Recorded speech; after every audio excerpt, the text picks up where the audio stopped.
Bom, minha gente, agora vamos ver, né, depois dessa explicação de porcentagem, acréscimos de descontos sucessivos, fator multiplicativo, fração centesimal, como isso cai na prova do Enem de vocês, tá certo? Eu coloquei algumas questões aí para a gente fazer, tá? Que envolvem porcentagem, uma de forma direta, outra de forma indireta, mas que a gente precisa do cálculo de porcentagem para a gente ver como é que a gente desdobra esse conteúdo ou essa relação dentro de cada questão, tá certo? Observe aí comigo no slide, Enem 2018, tá? Ele fala o seguinte: o colesterol total de uma pessoa é obtido pela soma da taxa do seu colesterol bom com a taxa do seu colesterol ruim, beleza? Os exames periódicos realizados em um paciente adulto apresentaram taxa normal de colesterol bom. Porém, a taxa do colesterol ruim, também chamada de LDL, de 280 mg por decilitros, ok? O quadro apresenta uma classificação de acordo com as taxas de LDL em adultos, né? Que é o colesterol ruim em adultos. Aí tem a tabela, o título da tabela, lá, taxa LDL em miligramas por decilitros. Tem lá a fonte também, né? Importante, disponível, aí dá o site que está disponível, o ano, tudo isso também é importante na hora da prova a gente saber avaliar, tá certo? Aí tem essa tabela, duas colunas, né? Aqui tem a classificação qualitativa dos resultados, então ótimo, próxima de ótimo, limite, alta e muito alta. E tem a relação quantitativa também desses resultados, né? Então, menor do que 100, de 100 a 129, de 130 a 159, de 160 a 189 e de 190 ou mais. Aí são os limites, né, desse LDL. Então, essa tabela ela é informativa, a gente vai precisar dela com certeza para resolver a questão. Aí ele fala: o paciente, seguindo as recomendações médicas sobre estilo de vida e alimentação, realizou o exame logo após o primeiro mês. E a taxa de LDL reduziu 25% no mês seguinte. Reduziu 25%, perdão. No mês seguinte, realizou novo exame e constatou uma redução de mais 20% na taxa de LDL. De acordo com o resultado dessa classificação segundo o exame, a classificação da taxa de LDL do paciente é: letra A, ótima; letra B, próxima de ótima; letra C, limite; letra D, alta; e letra E, muito alta. Perceba, minha turma, que nessa questão ele traz duas informações percentuais. Primeiro, a redução de 25% e depois teve uma outra redução de 20%. Então, é uma redução, um decréscimo sucessivo, não é? Então, o porquê muita gente acabou errando, né? Alguns alunos que não assistiram a aula, que não entenderam o conceito, acabou errando essa questão, porque eles pegaram 25%, somou mais 20%, ficou 45% e fez o desconto, né, desse LDL para identificar, porque ele mostra lá em cima, né? O colesterol ruim teve a taxa de quanto? 280 mg por decilitros. Mas pegou isso aí, somou e depois calculou o decréscimo. Tá errado. Isso aí é decréscimo sucessivo. Primeiro eu calculo um e depois eu calculo outro. Então ele falou, ó, no primeiro mês a taxa de LDL reduziu 25%. Beleza, vamos interpretar? Se reduziu 25% para ser mais rápido, a gente pode fazer a relação do fator multiplicativo de decréscimo, não é? Se reduziu 25% e você tem 100% inicialmente, 100 menos 25, 75%. Então, a redução é de 75% em cima do valor do colesterol de LDL. Ó, esse 75% na forma de fator multiplicativo vai ficar quanto? 0,75. Então, para descobrir qual foi a redução, ou seja, esse valor real que reduziu, vou pegar 0,75 e vou multiplicar por 280, não é? E vou encontrar esse valor de LDL. Só que depois das recomendações, o médico viu que reduziu novamente quanto? 20%. Então, eu vou fazer a redução também de 20%. Pega a visão. vai reduzir esses 20% aí. Então, redução de 20%, inicialmente era 100%. Reduziu 20%, ficou quanto? 80%. 80% em fator multiplicativo a gente representa como? Em números decimal, então 0,8. Então eu vou pegar esse 0,8, já que é um fator multiplicativo, e vou multiplicar em cima de 280? Não. Eu vou pegar esse 0,8 e vou multiplicar em cima do resultado que eu encontrei da redução de 25%. É assim que a gente faz a redução de decréscimos sucessivos, não é? Sucessivos, eu não posso juntar tudo e fazer um decréscimo só. Não, o resultado vai dar errado. Eu preciso fazer por parte essa redução. E assim a gente encontra qual seria essa relação. Professor, eu poderia fazer daquela forma, pegar 25 sobre 100 vezes 280, cortar, simplificar? Posso, mas o fator multiplicativo ele é muito mais rápido. Tá? Tem gente que fica mais confortável fazer por uma fração centesimal, mas aí a gente precisa analisar também essa relação. E a mesma coisa no caso de 20%. Eu posso colocar 20 sobre 100, cortar os zeros e vai facilitar minha vida? Posso também, tá? Se tiver o zero para cortar, né? Depende da primeira redução. Então, se eu fizer isso, também está certo, não está errado, tá? Eu posso representar como fração centesimal. Mas lembre-se que o Enem é uma prova de 45 questões. Utilizar o fator multiplicativo, a gente vai adiantar muita coisa na hora do nosso cálculo. E fazer multiplicação, para muitos, né, é melhor do que fazer divisão. Então, é uma dica também fazer o fator multiplicativo.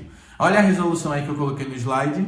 Pelo enunciado, vemos que a taxa inicial é 280 miligramas por centilitros. Esta redução é de 0,75. Por que 0,75? Porque a gente vai utilizar o fator multiplicativo, né? Reduziu, ficou 0,75. Aí você fazendo esse 0,75 vezes 280, vai sobrar quanto? 210. Então, reduzindo 25%, o colesterol, a LDL, vai para 210 miligramas por decilitros. Agora, eu vou fazer a segunda redução, de 20%. Redução de 20%, no segundo mês, ele reduziu 20% sua taxa em relação ao mês anterior. 20%, se é redução, vai diminuir de 100%. Então, vai ficar quanto? 80%. 80% já vai ser o valor que eu vou utilizar no meu fator multiplicativo. Então, vai ser 0,8, né? Vezes quanto? 280? Não, vezes 210. Então, 0,8 vezes 210, eu vou encontrar quanto? 168 miligramas por decilitros. Então, a segunda redução foi para quanto? 168 miligramas por decilitro. Então, muito cuidado na hora de entender a questão e fazer essa redução, esse aumento sucessivo. A gente precisa ter cuidado com isso. Tá certo? Aí, consultando a tabela, a gente achou 168, a gente vai ver qual é a relação qualitativa desse 168. Vamos voltar lá para a questão? Aí, ótima, menor do que 100, não é o nosso caso, não é? Próxima de ótima, de 100 a 129 miligramas por decilitros, também não é o nosso caso, porque a gente encontrou 168. Limite de 130 a 159, também não é o nosso resultado. Alta de 160 a 189. Perceba que 168 está nesse intervalo, então é intervalo de 160 a 189. Logo, está classificado ainda como alta, não é? Porque está 168 miligramas por decilitro. Então, a gente já encontrou o nosso limite, 168, né? Que é ali na forma qualitativa alta, alternativa correta, letra D. Seria alta o nosso resultado, tá certo? Perceba como é que a gente consegue fazer essa questão com a interpretação. Não tem nada a ver com valores financeiros, com matemática financeira. É uma redução que envolve porcentagem. E o Enem gosta muito de trazer essa redução ou esse aumento sucessivo, né? Como a gente fez aí. Aumento ou desconto sucessivo, tá certo? Vamos fazer, ficou claro, né? Vamos fazer uma outra questão do Enem que também fala sobre isso, né? Mas para a gente identificar como é que ela vai trazer esse problema agora. Observe nessa segunda questão do Enem, ela é uma questão de 2013, mas trata a porcentagem utilizando esses conceitos que a gente tratou durante a aula, tá? Mas vamos ler a questão para ver como é que a gente pode aplicar essa porcentagem aí. Ele fala assim, ó, a cerâmica constituiu-se em um artefato bastante presente na história da humanidade. Uma de suas várias propriedades é a retração, né? Contração, que consiste na evaporação da água existente em um conjunto ou bloco cerâmico quando submetida a uma determinada temperatura elevada. Beleza. Essa elevação de temperatura que ocorre durante o processo de cozimento causa uma redução, diminuiu de até 20% nas dimensões lineares de uma peça. Essa questão está muito mais associada à física do que à matemática, né? Porque essa questão de dilatação de um material, isso está relacionado, vocês estudam com certeza em física. Ele fala assim, suponha que uma peça, quando moldada em argila, possuía uma base retangular, cujos lados mediam 30 centímetros e 15 centímetros. Beleza. Teve aí, uma base de 30, forma retangular, de 30 e 15. Aí a gente vai lembrar daquela aula de geometria plana. Como ele fala que é uma base retangular, como é que a gente calcula a área de um retângulo? Base vezes altura, né? Ou comprimento vezes largura. Então a gente vai precisar, em algum momento aí, calcular essa área, se ele vai pedir essa redução da área ou da dimensão. Vamos continuar para saber. Aí ele fala assim, após o cozimento, esses lados foram reduzidos em 20%. Então, cada lado foi reduzido em 20%. Em relação à área original, a área da base dessa peça, após o cozimento, ficou reduzida em... Bom, aí muita gente vai pensar da seguinte forma. Ele me deu o lado inicial da placa de ferro, né? Essa placa aí de ferro metálico. Esses lados, eu posso calcular a área e depois fazer a redução de 20%? Não. É um detalhe importante. Neste caso, primeiro eu vou calcular a área inicial. Então, vou ter que calcular a área do retângulo sem sofrer a redução. 30 vezes 15, encontro o resultado dessa área.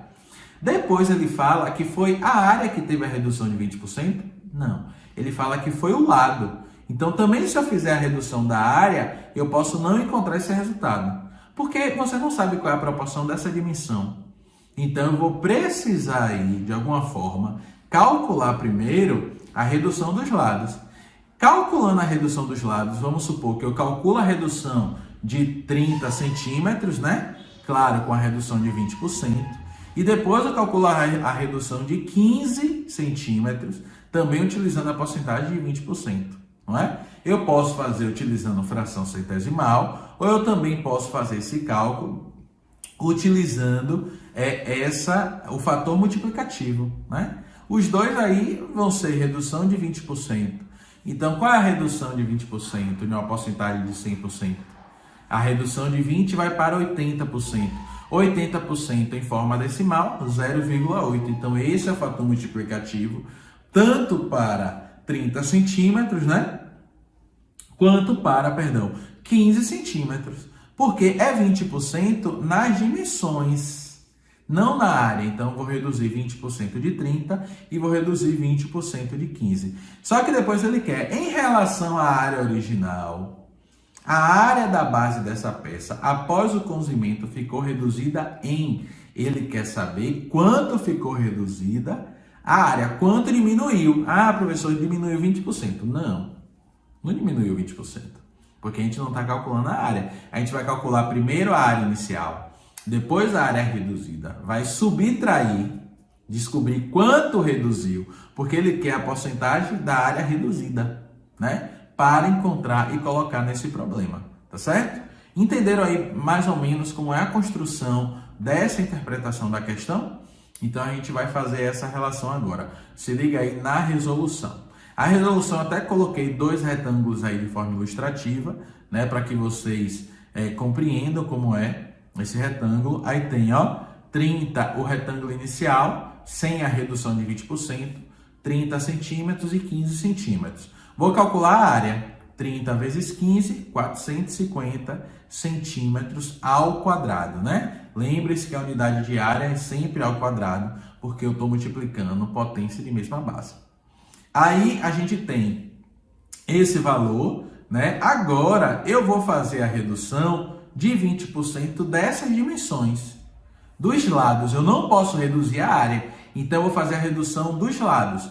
Se é a redução de 100 menos 20, 80%, 80% 0,8. Então eu vou pegar 0,8 e multiplicar por 30. Então olha o slide aí, 0,8 vezes 30 eu vou encontrar quanto? 24. Então a minha dimensão que era 30 reduziu para 24 centímetros e vou fazer a mesma coisa com 15%. Se reduziu também 20, ou com os 15 centímetros, se reduziu também 20%, vai ser 0,8, né, vezes 15. Esse 0,8 vezes 15, o que é que eu vou fazer? Eu vou multiplicar 0,8 vezes 15 e vou encontrar a redução que foi para 12%. Pronto, então, ou 12 centímetros. Então, as dimensões agora da placa reduzida, as dimensões em 20% é de 24 centímetros e 12 centímetros. Vou calcular a área agora dessa placa. A área do retângulo, base vezes altura, comprimento vezes largura, vou encontrar 288 centímetros quadrados. Pronto. Agora, ele quer saber quanto reduziu, qual foi a porcentagem que reduziu. E aí eu trabalhei aí com a relação de proporção. Observe, eu também poderia fazer aquela situação que eu disse. Eu poderia pegar a área de 450 menos 288, descobrir o valor e descobrir a porcentagem dessa redução. Mas eu fiz diferente, ó. Eu peguei 450 centímetros quadrados, era a área inicial, a área total. Essa área total vai estar para o todo. Qual é o todo? 100%. Então pega a visão, 450 vai estar para 100%. Tá vendo? 288 vai estar para X. Façam a relação, né? Se diminui a área, claro que vai diminuir também a porcentagem. Então, a relação diretamente proporcional. Aplico a multiplicação cruzada, produto dos meios pelos extremos, que é a propriedade fundamental da proporção, né? A primeira propriedade, produto dos meios pelos extremos, e vou encontrar aí, ó, o valor de 28.800 dividido por 450. Isso vai ser igual a 64%. Por que já é porcento? Porque eu já estou calculando em cima daquela porcentagem. Então, eu vou ter 64%. Então, esse é o valor que reduziu. A redução da área. Professor, se eu fizesse 20%, não é? Fizesse assim, a redução de 20% da área de 450, iria encontrar o mesmo resultado? Não. Porque iria pegar, por exemplo, 20% reduziu, ia ficar 0,8. 0,8 vezes 450 não ia dar 64%.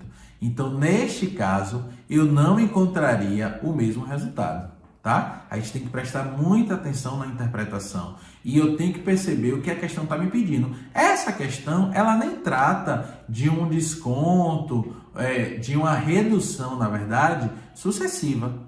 É uma única redução, só que é uma redução das dimensões. Ele não está reduzindo a área, então isso é muito cuidado. Se tivesse reduzindo a área, ok, mas não está. Ele está reduzindo as dimensões. Faço a redução dessas dimensões, encontro o valor, as novas dimensões, calculo a área depois que eu vou calcular o que ele está pedindo. Porque observe a questão, ele fala assim, ó, em relação à área original, na área da base dessa peça, após o cozimento, ficou reduzida em... Então, após o cozimento, que a área passou a ser 288, qual foi o valor que reduziu, né? Então, eu só fiz a relação ali, montei a minha relação, vou utilizar o cálculo de proporção, e nessa minha relação, eu vou conseguir encontrar essa redução. Então, essa redução seria de 64%. Alternativa o quê? D de dado. Observe, essa questão aí é uma questão clássica que envolve porcentagem, como a outra questão que eu trouxe de uma redução sucessiva. Essa questão não é de uma redução sucessiva, mas é de uma redução simples, porém eu preciso ter atenção para resolver essa questão. Tudo bem? Espero que vocês tenham compreendido as duas questões, né? Assim como os outros exemplos aqui que eu trouxe nessa nossa aula de hoje, tá? Então, continue estudando, continue assistindo às aulas. Se ficou com alguma dúvida, volta na aula anterior, volta em outras aulas também, porque é uma sequência e essa sequência é importante para que a gente desenvolva esses conceitos e para que a gente vá muito bem nessa prova de matemática de 45 questões, tá certo? Bom, aguardo vocês na próxima aula. Tchau, tchau, minha turma, até já. Bons estudos, quero vocês na universidade, viu? Tchau, tchau, um abraço.